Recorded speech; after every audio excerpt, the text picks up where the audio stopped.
Olá pessoal, tudo bem com vocês? Meu nome é Ana Clara e o tema da aula de hoje é Declaração Universal dos Direitos Humanos. Bora lá?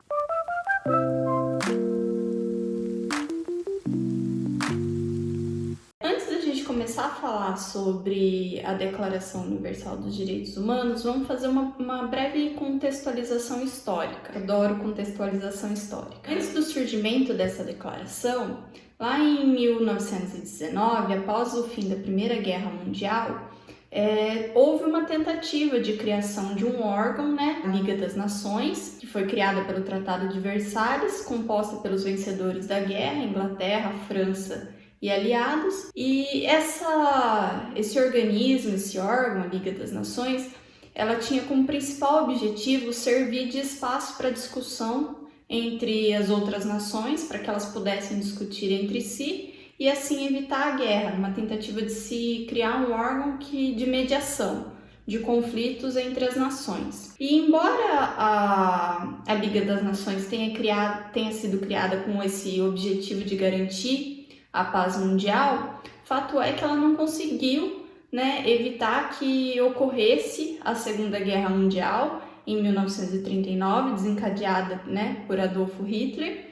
e essa liga acabou sendo dissolvida. E daí nós temos todo o contexto, das barbáries da Segunda Guerra Mundial, e ao final, após o término dessa Segunda Guerra Mundial,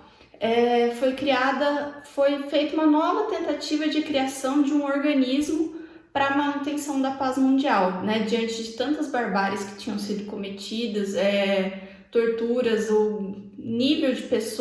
alto nível de pessoas mortas, por conta de uma ideologia, fez com que esse sentimento, essa necessidade de criação de um órgão de intermediação crescesse ainda mais. Então foi nesse contexto que foi criada a Organização das Nações Unidas, a ONU, que nós conhecemos bem, em 24 de outubro de 1945, bem ao final da Segunda Guerra Mundial mesmo. E ela tinha como objetivo incluir e manter a segurança, a paz mundial, promover os direitos humanos, auxiliar o desenvolvimento econômico e no progresso social, proteger o meio ambiente e prover ajuda humanitária em casos de fome, desastres naturais e conflitos armados, ou seja, ela ficaria responsável por intervir em todos esses casos. Vale falar que a ONU é composta por 193 países e ela é financiada a partir de contribuições. De acordo com a capacidade econômica de cada país, é feita uma contribuição, o pagamento de uma taxa para a manutenção da ONU, para que esse órgão possa existir. E daí, com o surgimento da ONU, 3 anos depois, em 10 de dezembro de 1948, a Assembleia Geral das Nações Unidas em Paris, por meio da resolução número 217A, proclamou a Declaração Universal dos Direitos Humanos, cujo objetivo é garantir os direitos civis, políticos e sociais de todos os seres humanos do mundo inteiro. Esse documento foi traduzido em mais de 500 idiomas diferentes para que todos possam ter acesso a esse documento. E aqui eu acho até interessante falar que lá no preâmbulo dessa Declaração Universal, ele tem 7 itens, esse preâmbulo, que eu não vou ficar lendo aqui. Mas o segundo item do preâmbulo da Declaração Universal de Direitos Humanos, ele fala exatamente sobre esse aspecto do contexto histórico em que ele foi criado. Ele fala assim, que a Declaração Universal de Direitos Humanos ela estava sendo proclamada considerando que o desprezo e o desrespeito pelos direitos humanos resultaram em atos bárbaros que ultrajaram a consciência da humanidade e que o advento de um mundo em que todos gozem de liberdade da palavra, de crença e da liberdade de viverem a salvo do temor e da necessidade, foi proclamado como a mais alta aspiração do ser humano comum. Ou seja, ela frisa bem os aspectos desse contexto em que ela foi criada, já que nós tínhamos acabado de sair dessa Segunda Guerra Mundial e ainda estávamos sofrendo as consequências da barbárie cometida por essa guerra, Quanto à natureza jurídica da Declaração Universal de Direitos Humanos, se ela é obrigatória ou não, vinculante ou não, há uma divergência doutrinária a respeito disso.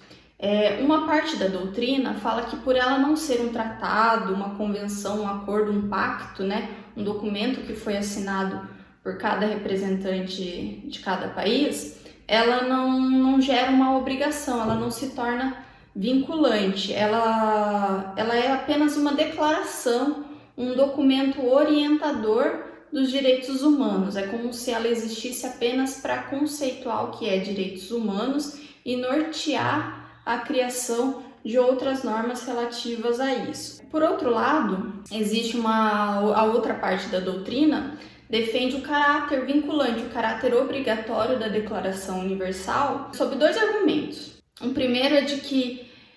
embora ela não assuma a forma de um tratado internacional, ela apresenta força jurídica obrigatória, vinculante, na medida em que constitui a interpretação autorizada do conceito de direitos humanos, da expressão direitos humanos, que está prevista nos artigos 1º e 55 da Carta das Nações Unidas. Frisa-se que esse documento, à luz dessa Carta das Nações Unidas, os Estados assumem um compromisso de assegurar o respeito universal e efetivo aos direitos humanos. Ou seja, quem defende que a Declaração Universal de Direitos Humanos ela é obrigatória, associa esse fato por ela estar relacionada com a Carta da ONU, que essa sim é um tratado, então é um documento obrigatório,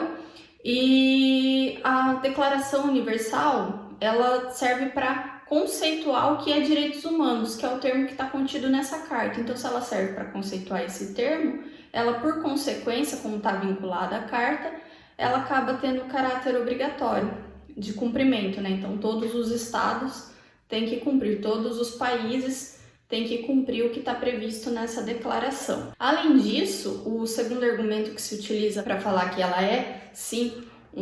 possui sim uma força obrigatória é o fato dela ser uma norma internacional costumeira, ou seja, costumeiramente adota-se a Declaração Universal de Direitos Humanos quando se quer tratar sobre esse assunto, quando se vai fazer alguma lei, quando vai se conceituar alguma coisa, utiliza-se o que está contido nessa declaração. Então, por isso acaba tendo essa força obrigatória. Sendo obrigatória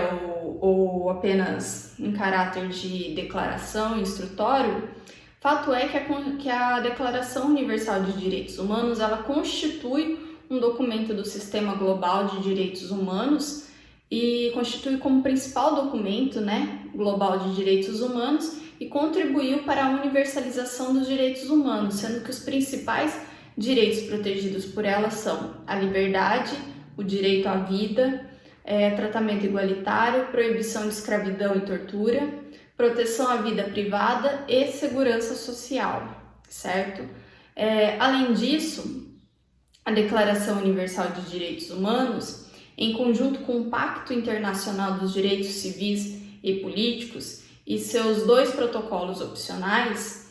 e o Pacto Internacional de Direitos Econômicos e de Direitos Econômicos, Sociais e Culturais e o seu protocolo opcional, eles formam a chamada Carta Internacional de Direitos Humanos, ou seja, a Declaração Universal associada a esses outros 2 pactos, ela acaba se tornando essa Carta Internacional de Direitos Humanos que vai nortear o mundo inteiro a respeito de quais são os direitos que devem ser respeitados, as normas que devem ser seguidas. Frisa-se aqui que um pacto, uma convenção, um tratado,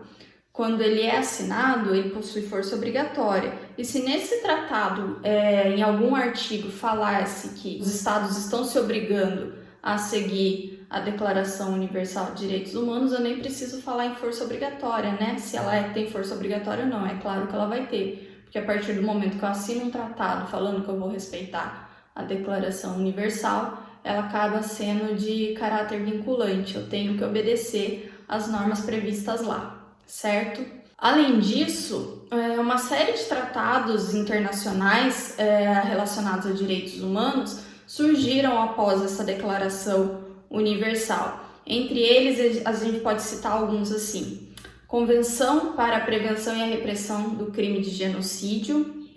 que foi trazido em 1948, a Convenção Internacional sobre a Eliminação de Todas as Formas de Discriminação Racial,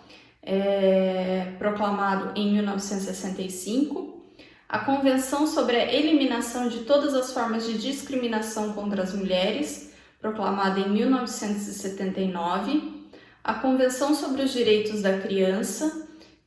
foi proclamada em 1989, e a Convenção sobre os Direitos das Pessoas com Deficiência, a mais recente, proclamada em 2006, certo? E existem muitas outras convenções e muitos outros tratados internacionais, mas esses são os principais que a gente costuma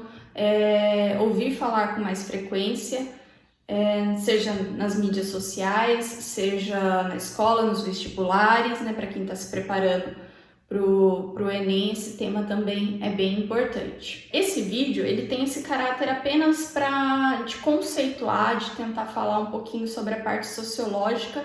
da Declaração Universal de Direitos Humanos. Eu não vou ficar aqui lendo todos os artigos, 30 artigos, e fazendo uma análise de cada um deles. Posso até fazer isso futuramente, mas o objetivo do vídeo de hoje era trazer apenas essa conceituação, trazer esse caráter mesmo da importância sociológica dessa declaração para todos nós. Eu espero que vocês tenham gostado desse vídeo. Se vocês gostaram, deixa o seu like aí depois de assistir o vídeo, deixa seu comentário com dicas, sugestões, críticas, elogios, né? E se você ainda não se inscreveu no nosso canal, aproveita para se inscrever aí, tá? Para poder acompanhar os próximos vídeos, tá bom? O meu muito obrigada!